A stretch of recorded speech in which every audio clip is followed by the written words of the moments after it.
Good morning class. कैसे हैं आप सब? अच्छे ही होंगे। आज का जो हमारा टॉपिक है, उस टॉपिक का नाम है फैक्टर्स अफेक्टिंग डिमांड। हमारा डिमांड का पार्ट 1 जो है वो खत्म हो चुका है। आज हम डिमांड के पार्ट 2 की बात करेंगे। और बेटा डिमांड के पार्ट 2 में जो सबसे पहला और सबसे इंपॉर्टेंट टॉपिक है वो यही है कि फैक्टर्स अफेक्टिंग डिमांड, या आप इनको डिटर्मिनेंट्स ऑफ डिमांड भी कह सकते हो, या आप इनको क्या कह सकते हो? Determinants of demand. तो आज का हमारा जो सबसे पहला टॉपिक है वो है डिटर्मिनेंट्स ऑफ डिमांड। सबको दिखाई दे रहा है?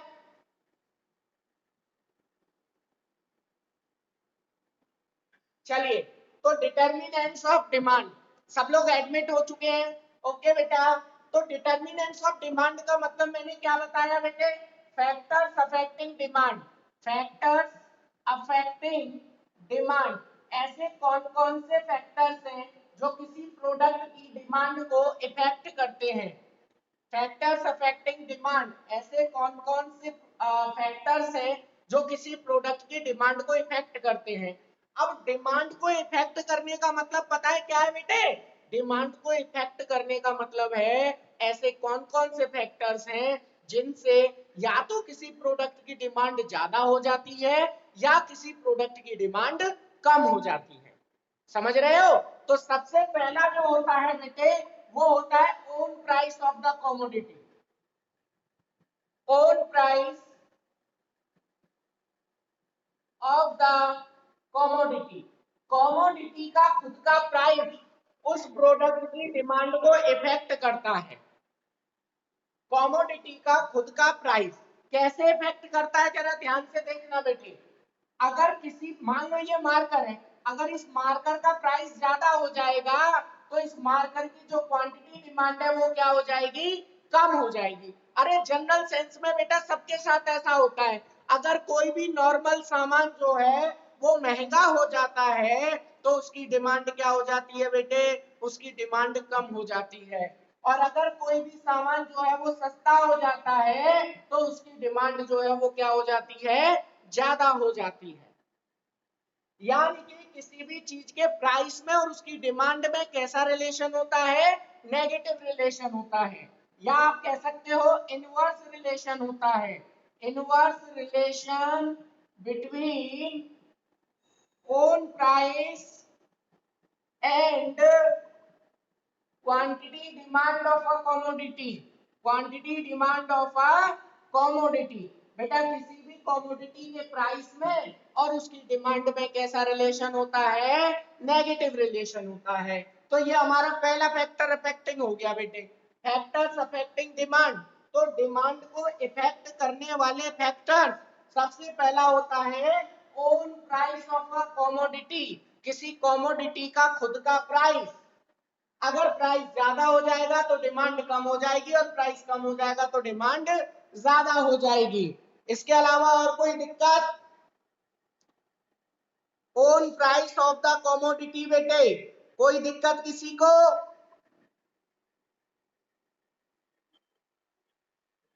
चलिए, इसके बाद दूसरा जो डिटर्मिनेंट है, दूसरे डिटर्मिनेंट की हम बात करेंगे। तो बेटे दूसरा डिटर्मिनेंट क्या है?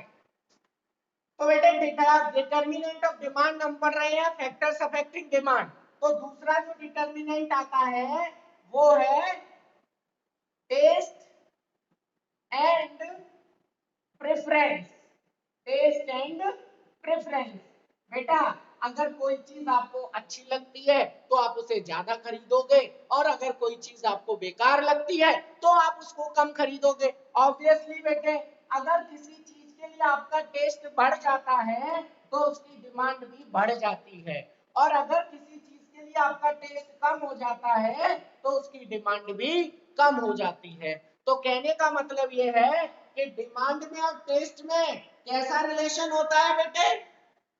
डिमांड में और टेस्ट में पॉजिटिव रिलेशन होता है। कैसा रिलेशन होता है? पॉजिटिव। तो यहां लिख देंगे हम कि positive relation between demand and taste of the commodity या taste and demand of the commodity, demand and taste of the commodity. बेटा दोनों में कैसा रिलेशन होता है? पॉजिटिव रिलेशन होता है। ये समझ में आया बेटे? दूसरा डिटर्मिनेंट, टोटल 7 डिटर्मिनेंट है बेटे। दूसरा डिटर्मिनेंट समझ में आया? किसी चीज का टेस्ट बढ़ जाएगा तो उसकी डिमांड जो है वो कम हो जाएगी, और अगर किसी चीज का टेस्ट कम हो जाएगा तो उसकी डिमांड जो है वो भी कम हो जाएगी। टेस्ट ज्यादा डिमांड ज्यादा, सॉरी अगर मैंने कुछ गलत बोला हो तो, टेस्ट ज्यादा डिमांड ज्यादा, टेस्ट कम डिमांड कम। Positive relation between demand and taste of the commodity. Okay, चलिए तीसरे डिटर्मिनेंट की बात करेंगे बेटे। बेटा थर्ड डिटर्मिनेंट कौन सा होता है? थर्ड डिटर्मिनेंट होता है बेटे, बेटे सुन रहे हो? थर्ड डिटर्मिनेंट आपका हो जाएगा income of the commodity, sorry income of the consumer. बेटे कंज्यूमर की इनकम समझना ध्यान से, इनकम ऑफ द कंज्यूमर।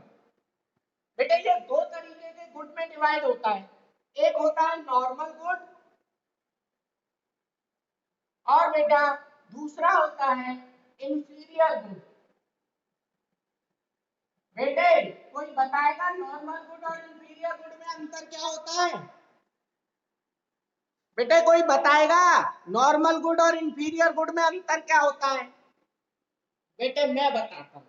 देखो नॉर्मल गुड जो होते हैं ना वो हाई क्वालिटी के होते हैं, हाई क्वालिटी कह सकते हो या नॉर्मल क्वालिटी कह सकते हो। ऐसे गुड जो या तो हाई क्वालिटी के हैं या नॉर्मल क्वालिटी के हैं वो हमारे नॉर्मल गुड कहलाते हैं। इंफीरियर गुड वो गुड होते हैं जो लो क्वालिटी के होते हैं। कैसे होते हैं बेटे? लो क्वालिटी के होते हैं। तो जो मोस्टली गुड लो क्वालिटी के होते हैं वो हमारे इंफीरियर गुड हो गए, और जो हाई क्वालिटी के होते हैं बेटे वो हमारे कौन से हो गए? नॉर्मल गुड हो गए। अब मेरी बात जरा ध्यान से समझना, अगर कंज्यूमर की इनकम बढ़ती है तो नॉर्मल क्वालिटी के गुड की डिमांड जो है वो ज्यादा हो जाएगी। नॉर्मल गुड की डिमांड जो है वो क्या हो जाएगी बेटे? नॉर्मल गुड की डिमांड ज्यादा हो जाएगी। और अगर इनकम बढ़ती है तो इंफीरियर गुड की डिमांड जो है बेटे वो कम हो जाएगी। समझना मैं क्या कह रहा हूं? मैं कह रहा हूं एक हाई क्वालिटी और एक लो क्वालिटी है। अगर बंदे के पास ज्यादा पैसे हैं तो वो हाई क्वालिटी ज्यादा खरीदेगा, और उसके पास पैसे सॉरी इनकम ज्यादा है तो वो हाई क्वालिटी ज्यादा खरीदेगा, और इनकम ज्यादा है तो लो क्वालिटी कम खरीदेगा। एम आई राइट? तो इनकम ज्यादा होने पर नॉर्मल गुड की डिमांड तो हो जाती है ज्यादा, और इनकम ज्यादा होने पर ही इंफीरियर गुड की डिमांड हो जाती है कम। अरे बेटा हम अपनी बात ले लेते हैं, अगर मेरे पास, अच्छा दूसरा और समझ लो, अगर इनकम कम हो जाती है तो नॉर्मल गुड की डिमांड जो है वो कम हो जाती है, और इनकम कम होने पर इंफीरियर गुड की जो डिमांड है वो ज्यादा हो जाती है। अरे बेटा हम सबके साथ ऐसा होता है, हम सब ऐसा करते हैं। अगर पैसे वाले हैं तो हाई क्वालिटी ज्यादा खरीदेंगे, पैसे वाले नहीं है यानी कि इनकम कम है तो हाई क्वालिटी कम खरीदेंगे। पैसे वाले हैं तो इंफीरियर गुड कम खरीदेंगे, पैसे वाले नहीं है तो लो क्वालिटी जो है वो ज्यादा खरीदेंगे। सबकी समझ में आ गया? नॉर्मल गुड और इंफीरियर गुड। तो हम ये कह सकते हैं कि positive relation between income and demand of normal good. बेटे नॉर्मल गुड में और इनकम में कैसा रिलेशन होता है? पॉजिटिव रिलेशन होता है। ठीक है, positive relation between income and demand of normal good. जबकि इंफीरियर गुड के केस में क्या होगा बेटे? नेगेटिव या इनवर्स एक ही बात होती है। Negative relation between income and demand of inferior good. बेटा बहुत इंपॉर्टेंट क्वेश्चन है ये, बाद में मत कहना बताया नहीं था। अगर किसी की इनकम वाई से डिनोट करते हैं इनकम को, आई से डिनोट नहीं करते, क्योंकि आई से इकोनॉमिक्स में इन्वेस्टमेंट होता है, इसलिए वाई से डिनोट करते हैं। तो वाई ज्यादा तो नॉर्मल गुड की डिमांड ज्यादा, वाई कम तो नॉर्मल गुड की डिमांड कम, वाई ज्यादा तो इंफीरियर गुड की डिमांड कम, वाई कम तो इंफीरियर गुड की डिमांड ज्यादा। ये आपका बेटा तीसरा है income of the consumer. Clear? आगे चलते हैं बेटे, थर्ड के बाद फोर्थ हटा रहा हूं इसे मैं, चलिए फोर्थ की तरफ बढ़ते हैं। बेटा फोर्थ क्या है? फोर्थ है प्राइस ऑफ रिलेटेड गुड्स। कौन से गुड्स? Related goods. अरे बेटे ये रिलेटेड गुड्स कौन से होते हैं? पहले तो ये रिलेटेड गुड का मतलब समझ लो क्या होता है। तो रिलेटेड गुड वो गुड होते हैं जब एक के प्राइस का इफेक्ट दूसरे की डिमांड पे पड़े। दोबारा सुनो, related goods are those goods जिसमें प्राइस एक का चेंज हो रहा है लेकिन उसकी वजह से डिमांड दूसरे की चेंज हो रही है। फॉर एग्जाम्पल बेटा, एग्जाम्पल के तौर पे बताऊं आपको, चीनी और बेटे बिस्किट। अगर चीनी महंगी हो जाएगी तो उसके कारण बिस्किट भी क्या हो जाएगा? महंगा हो जाएगा। तो मैं क्या कह रहा हूं, एक के प्राइस चेंज हो रहे हैं, उसका इफेक्ट दूसरे के डिमांड पर पड़ रहा है, ठीक है, वो हमारे रिलेटेड गुड्स होते हैं। तो बेटा ये रिलेटेड गुड भी दो तरीके के होते हैं, समझ रहे हो? रिलेटेड गुड भी दो तरीके के होते हैं। पहला होता है सब्स्टिट्यूट गुड्स, सब्स्टिट्यूट गुड्स बेटे। दूसरा होता है कॉम्प्लीमेंट्री गुड्स। अरे ये क्या मतलब हुआ, हमारी समझ में तो आया नहीं। अरे ये क्या मतलब हुआ, हमारी समझ में तो आया नहीं। अरे बेटे सब्स्टिट्यूट गुड और कॉम्प्लीमेंट्री गुड बताता हूं। ये दोनों वही गुड है जिसमें एक के प्राइस का इफेक्ट दूसरे की डिमांड पर पड़ता है। कैसे? T and coffee. अच्छा सब्स्टिट्यूट कौन से होते हैं? बेटा सब्स्टिट्यूट के मैं कुछ एग्जांपल्स लिखूंगा पहले। सब्स्टिट्यूट गुड वो है जब आप एक की जगह दूसरे को बिना किसी प्रॉब्लम के यूज कर सको। अगर टी नहीं मिली तो कॉफी यूज कर सकते हो, अगर पार्ले जी नहीं मिला तो बेटे 2020 यूज कर सकते हो। समझ रहे हो? ये एक की जगह बिना किसी प्रॉब्लम के जब आप दूसरे गुड को यूज कर लेते हो। मान लो आप पेन लेने गए, बेटा आपने पायलट का पेन मांगा, आपको मिला नहीं, तो आपने कहा भैया इसकी जगह एक काम करो, इसकी जगह रेनॉल्ड्स का दे दो। तो ये क्या हुआ, ये दोनों आपस में सब्स्टिट्यूट हो गए। सब्स्टिट्यूट का मतलब जब आप एक की जगह बिना किसी दिक्कत के दूसरे गुड को यूज कर सकते हो। चाय कॉफी, पार्ले जी 2020, पायलट का पेन, रेनॉल्ड्स का पेन। आप गए थे सैमसंग का मोबाइल लेने, वो मिला नहीं, तो आप किसका ले आए? मान लो आप ओप्पो का ले आए बेटे। तो ये क्या हुआ, ये दोनों आपस में सब्स्टिट्यूट हो गए। तो जब आप किसी बिना किसी प्रॉब्लम के एक गुड की जगह दूसरे गुड को यूज करने लग जाते हो, वो हमारा सब्स्टिट्यूट गुड्स कहलाता है। एग्जांपल आए समझ में? टी कॉफी, एक बिस्किट की जगह दूसरा बिस्किट, पायलट पेन की जगह रेनॉल्ड्स का पेन, सैमसंग की जगह ओप्पो या ओप्पो की जगह सैमसंग। बॉयकॉट चाइना वाला मैटर चल रहा है ना, आप गए, उसने कहा ओप्पो, आपने कहा नहीं भाई मुझे चाइना का माल नहीं चाहिए, तो बोला भाई साहब इसी की जगह सैमसंग ले जाओ। क्या हुआ, ये दोनों एक दूसरे के क्या हो गए? सब्स्टिट्यूट हो गए। समझ में आया सब्स्टिट्यूट का मतलब? अब जरा कॉम्प्लीमेंट्री के एग्जांपल्स देख लो बेटे। कॉम्प्लीमेंट्री गुड्स वो गुड्स होते हैं, कौन से गुड्स होते हैं? एक के बिना दूसरा बेकार है। जैसे petrol and car, petrol and car. बेटे पेट्रोल के बिना कार बेकार है और कार के बिना पेट्रोल बेकार है। जब आप एक दूसरे के बिना, एक के बिना दूसरा, कॉम्प्लीमेंट्री, ऐसे गुड जो एक दूसरे को कंप्लीट करते हैं। जैसे for example T and milk एक दूसरे के कॉम्प्लीमेंट्री है, ठीक है। जैसे पेन एंड इंक, कॉम्प्लीमेंट्री है।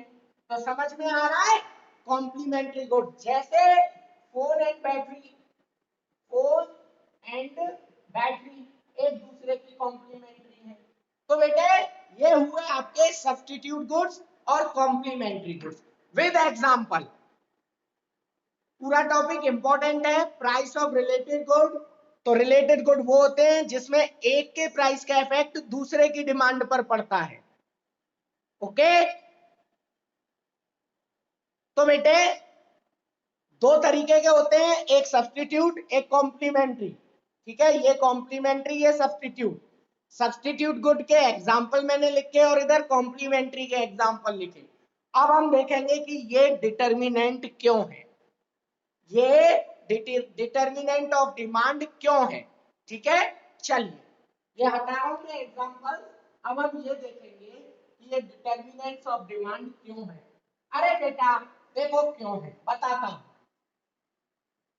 मान लो टी एंड कॉफी ले लेते हैं। सब्स्टिट्यूट, अगर चाय महंगी हो जाती है तो आप क्या पीने लग जाओगे, कॉफी। देख रहे हो, एक के प्राइस का इफेक्ट दूसरे पर पड़ रहा है बेटे। प्राइस टी के चेंज हुए लेकिन डिमांड किसकी चेंज हो गई, कॉफी की। दूसरा, अगर प्राइस कम हो जाएंगे चाय के तो आप कॉफी की डिमांड कम कर दोगे। यानी कि सब्स्टिट्यूट गुड में कैसा रिलेशन होता है, आपस में पॉजिटिव रिलेशन होता है बेटे। एक गुड के प्राइस बढ़ेंगे तो दूसरे की डिमांड बढ़ जाएगी, एक के प्राइस घटेंगे तो दूसरे की डिमांड घट जाएगी। अब कुछ बच्चे कह रहे होंगे सर जी हमारी समझ में नहीं आया, दूसरा एग्जांपल दो। अरे मान लो कि आप अभी तक पायलट का पेन यूज कर रहे थे, समझना बेटे, आप अभी तक काय का पेन यूज कर रहे थे, आप अभी तक पायलट का पेन यूज कर रहे थे। तो बताओ रेनॉल्ड्स, अब पायलट का पेन हो गया महंगा तो कुछ बच्चे क्या करेंगे, डिमांड बढ़ा देंगे रेनॉल्ड्स की। वो कहेंगे पायलट महंगा हो गया मैं तो रेनॉल्ड्स खरीदूंगा। अगर पायलट सस्ता हो जाता है तो आप दोबारा से क्या करोगे, पायलट खरीदने लग जाओगे और रेनॉल्ड्स की डिमांड क्या हो जाएगी, कम हो जाएगी। ठीक है, तो बेटा ये होता है हमारा सब्स्टिट्यूट गुड्स।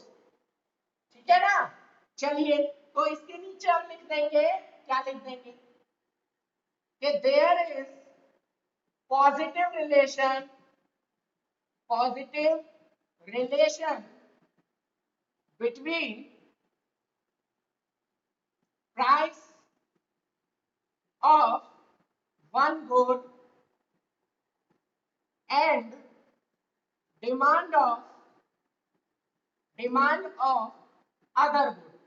एक गुड के प्राइस में और दूसरे गुड की डिमांड में कैसा रिलेशन होता है बेटा, इसमें पॉजिटिव रिलेशन। ये हुआ हमारा कौन सा, सब्स्टिट्यूट गुड्स। अब आते हैं अगले गुड की तरफ जो है कॉम्प्लीमेंट्री गुड्स।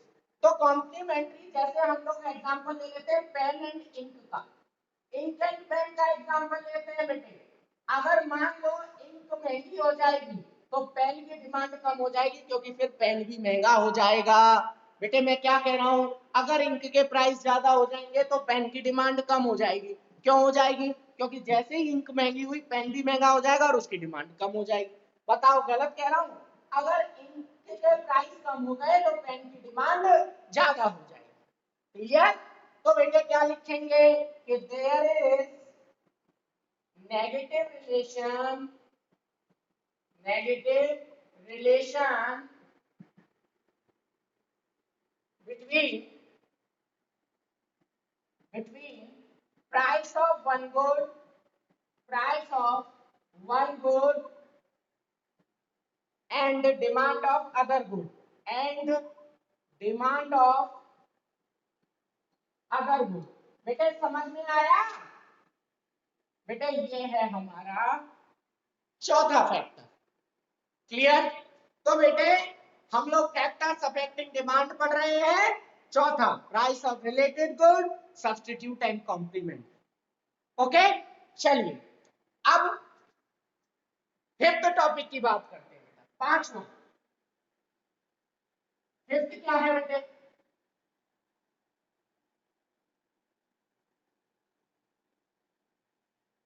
देखो फिफ्थ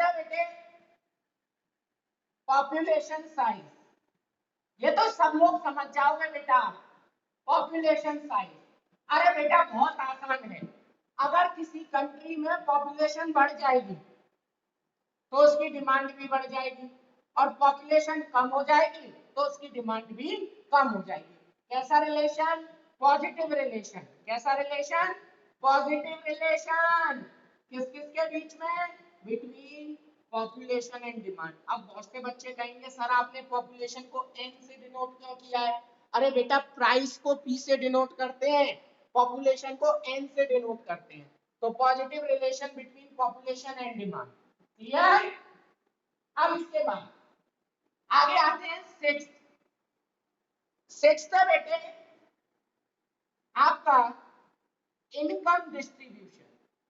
ओहो बेटा इनकम डिस्ट्रीब्यूशन समझना जरा ध्यान से। इनकम डिस्ट्रीब्यूशन का मतलब क्या है? ओके देखो इनकम डिस्ट्रीब्यूशन बेटा लोगों की इनकम, उस इकोनॉमी में लोगों की इनकम कितनी है, सारे लोगों की। तो सारे लोगों की इनकम अगर बढ़ गई, इनकम डिस्ट्रीब्यूशन अगर बढ़ गया तो डिमांड भी बढ़ जाएगी। सारे लोगों का इनकम डिस्ट्रीब्यूशन घट गया तो डिमांड भी घट जाएगी। कैसा रिलेशन? Positive relation. बेटे पूरी लाइन आप खुद लिख लेना, positive relation between income distribution and demand. तो इस तरीके से हमने टोटल 6 डिटर्मिनेंट पढ़े हैं। ठीक है बेटे 6 डिटर्मिनेंट कैसे? सबसे पहला क्या था? Own price of the commodity. दूसरा क्या था? Taste and preference. तीसरा क्या था? Complementary and substitute. चौथा क्या था? Normal good and inferior good.